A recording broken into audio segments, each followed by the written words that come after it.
Josh Mafia, we back with another reaction video. Yes, Lord. Indeed, we are. You feel me? But today we are reacting to the game that made NBA players fear Stephen Curry, aka Chef Curry. You feel me? But if you're new to my channel, make sure to like the video and subscribe if you haven't already subscribed. And make sure everybody's locked on my channel. Even pets need to be locked in. Grab your food, your snacks, your beverages, and all things of that. And we finna see how the game that the game that made NBA players fear Stephen Curry. If you don't know who Stephen Curry is, he is the best shooter. You feel me? Because y'all let me know who's better than Stephen Curry. Because honestly, in my opinion, Stephen Curry he literally broke records on top of records on top of records. So y'all let me down below who y'all think is the best shooter. But I know what I said, which is Stephen Curry. You feel me? Because he'll put a bitch from anywhere on some Stephen Curry shit, and he just made it because he's Stephen Curry. You feel me? But let's get into the video. In 2013, LeBron James was at the height of his powers.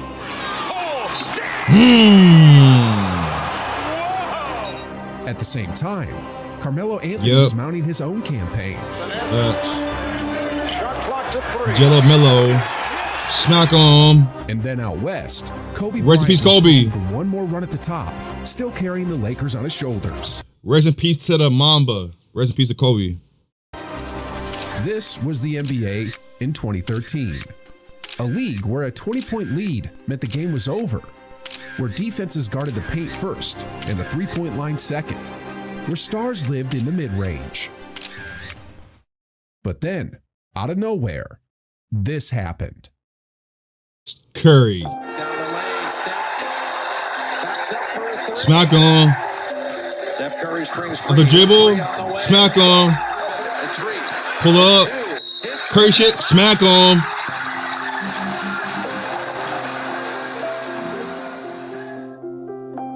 On February 27th, 2013, the NBA had no idea what was coming. But everything was about to change. Because after that game, bro, he got very disrespectful. Yeah, he took off. He got disrespectful. A skinny guard with a history of ankle injuries, not even an all-star yet, walked into Madison Square Garden and delivered a performance that forced the entire league to rethink what was possible. Don't matter where from. Which brings us to a fascinating question.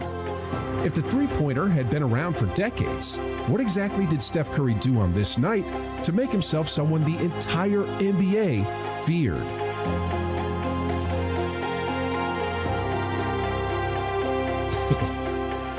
But let's see. It did bother me. There was just so much build-up to selection day about how I was for sure on the team. That's how Steph Curry felt after being left off the All-Star team in January of 2013. Then, not long after that snub, on February 26th, he found himself in the middle of a scuffle with the Indiana Pacers. He stepped in to defend a teammate, but instead was shoved to the floor, not once, but twice, like he didn't belong with the big boys. Then, to make matters even worse, the league handed him a $35,000 fine for that incident. Damn. And when you zoom out, the picture wasn't much brighter. After missing most of the previous season with ankle injuries, this was still his reputation around the league. Talented, but fragile and unproven. But there was no time to linger on the negativity, because in less than 24 hours, Curry was scheduled to step onto the floor at Madison Square Garden, the mecca of basketball, to face a scoring champion in his prime, Carmelo Anthony, and the best Knicks team New York had assembled in over a decade. It was the spotlight of all spotlights. And for Curry, the only chance he'd get that year to perform in the Garden. But the climb was steep. Golden State would be missing 3 key teammates before the game had even begun. Fuck it. If there was ever a moment for Steph Curry to mutter those words, it was during that opening quarter. Imagine one of those nights where you need things to go your way, but nothing seems to work. That was Curry in the first 12 minutes. He tried to spark himself with a few highlight plays, but nothing landed. Meanwhile, on the other end, he was Melo. stuck watching a Knicks dunk fest. I was gonna say Melo finna spark the bitch up. The Warriors looked ready for a blowout loss, and with David Lee suspended, the weight of leadership fell squarely on Curry's shoulders. But after one quarter, all he had to show was 4 measly points. Nobody was fearing Steph Curry in that first frame.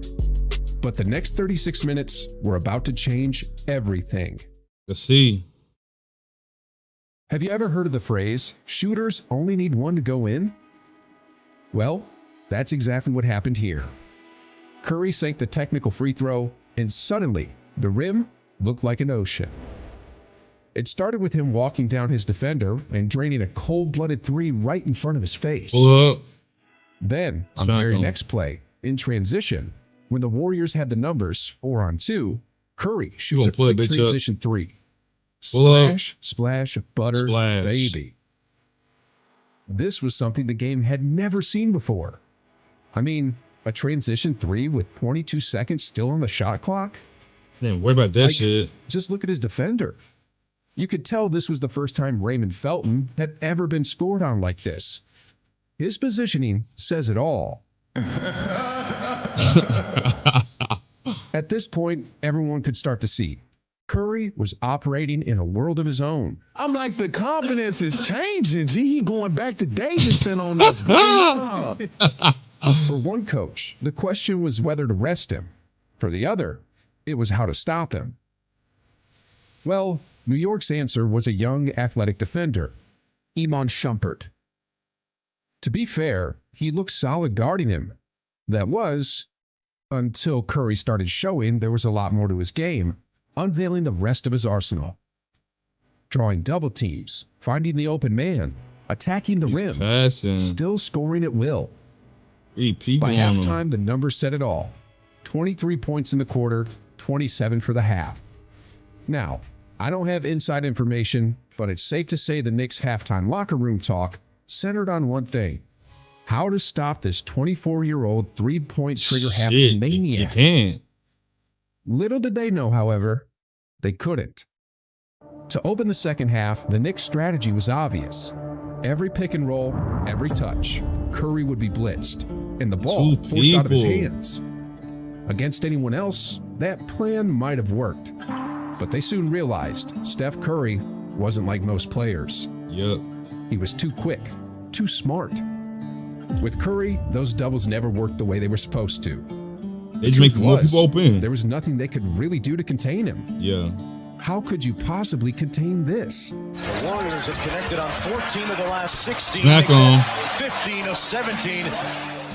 The Knicks were literally finding out in real time just how deadly Steph was and how much trouble they were actually in.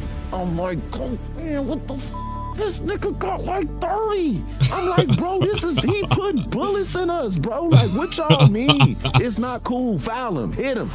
This wasn't basketball anymore. It was a video game with cheat codes turned on. Basically. But the best was still yet to come. To close out that third quarter, Curry was just pure magic. The He looked chef, tired. the baby-faced assassin, the magician. Call him whatever you want. Gonna But touch on the this ground. night, he was that guy. For 3. Got it. Just What a sparking that night for bitch. Steph Curry. Look closely at Raymond Felton's reaction after this shot. Hands up, eyes wide, almost laughing in disbelief, as if to say, Oh, what am I man. supposed to do? You can't do Feel me? I'm like, he nothing. doing the that we was like, you can't do that in the league. He started doing it. I'm not. Even after halftime, after the Knicks had the chance to regroup, adjust, and scheme up a plan, Curry kept shredding them. Their strategy didn't matter, their doubles didn't matter, their crowd didn't matter. Against this 24-year-old sharpshooter, they were having a midlife crisis. Before we knew it, the man had 50 and the Garden was cheering for him. I say they cheering for him. I was sick, bro. Like, To start Bruh, the they always got. I think it's always Amon Shumpert. He got I think no, it's Amon Shumpert. It's a couple other like people that got stories about him. It's some NBA players that got stories about Curry for sure. fourth quarter, the Knicks showed the only way they thought they could guard him, by holding him. Damn. But even that didn't matter. Curry kept proving there was nothing they could do. He was pulling up from 30 feet away, with 19 seconds still left on the shot clock. Shots no one in the league had ever dared to take, let alone make.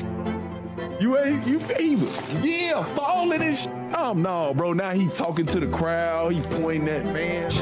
Look at the Knicks coach's face after watching that bomb drop. Look at the bench, shaking their heads, wide-eyed, like, is this really happening? Curry was operating on another planet and playing a style of basketball no one had ever witnessed before. Guy is hot. Curry for three. Oh, matter just hitting that motherfucker. Making it rain in New York. Every generation produces a player who bends reality, who makes the impossible possible. And on this night, New York witnessed it firsthand. I mean, it's no exaggeration when I say that Curry was turning Madison Square Garden into his own backyard playground. Curry, why not for three? Bingo! By then, the Knicks had seen enough. They knew Curry was far too dangerous to even touch the ball. So, watch what they resorted to just to keep the ball out of Curry's hands. What? They literally chased him all the way to half court. That's how much fear he struck into them. Oh, man. And yet, with all of New York's defense locked on him, Curry kept slipping those gaps. Now, late in the game, Curry did get his shot blocked in an isolation set. But here's the fact that most people are forgetting. What? This wasn't just any night. It was the second game of a back-to-back, and Curry never left the floor. He played all 48 minutes. Damn. To put that into perspective, from February 27th, 2013 until September 2025, guess how many players have managed to play an entire 48 minutes in a regular season game without overtime? The answer is 4. 4. That's how rare this performance really was. By the final buzzer, Curry had 54 points. The rest of the Warriors had 51. But it wasn't just about the numbers. It was about how he did it. On the biggest stage basketball had to offer, under the lights of Madison Square Garden, Curry put the league on notice. 11 of 13 from 3, a perfect 7 of 7 from the line. Unstoppable from outside, inevitable inside. That night, a storm was forming. It was still in its early stages, but everyone could feel it coming. Yes, 11 threes wasn't technically a record. Kobe already had 12, and a few others had reached 11 or 10. But what made Curry different was the way he did it. Most threes at the time were catch-and-shoot looks, wide-open spot-ups created by passing. If a player launched a tough three, it was usually because the shot clock forced it. But Curry's threes? They were something else entirely. They were effortless. All he needed was the slightest daylight, and the shot was gone. He's sparking that motherfucker up. Today, that looks a little more normal. But back then, nobody had ever seen it before. Oh, my bad. Hey, New York, my bad if I was a part of that, because, Shorty, I did not. I could have ran up to Raymond like, hey, G, you're guarding whoever the f*** else. But I'm now guarding Steph 94 feet. Now, in a later interview, Iman Shumpert claimed that if he had guarded Curry the whole game, I'm telling y'all, Iman Shumpert, he got some stories to tell. Things would have turned out.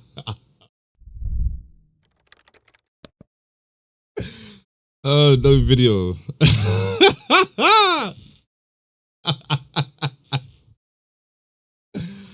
Oh man, W video though. W video. But Josh Mafia, that is the end of the video of the game that made NBA players fear Steph Curry. You feel me? But if you're to the end of the video, make sure you're liking the video and subscribe if you haven't already subscribed. And make sure everybody's locked on my channel. Even pets need to be locked in. And my goal is to create a big community of brother and sister, which I call Josh Mafia. You feel me? If you do subscribe, just be active. You feel me? I got a lot of content on my channel. It's a wide variety of everything. So it's like you're gonna see a lot of stuff on my channel. So in a lot of stuff coming soon. You feel me? But it's a lot. Just check my channel out, and hopefully you enjoy the videos that I upload and all things like that. But I love you as family, and Let me know your thoughts on this video down below about the NBA fearing Steph Curry, because the shit he was doing is not. It wasn't like already set in the NBA. You feel me? He made it like more than it. He made it normal how it is now and all things like that. But y'all let me know y'all opinion on this video down below in the comments. But I'll see y'all on the next video. If y'all want me to react to anything else, put it down below in the comments too. But I'll see y'all on the next video. Love y'all, Josh Mafia. Falling, dreaming, talking.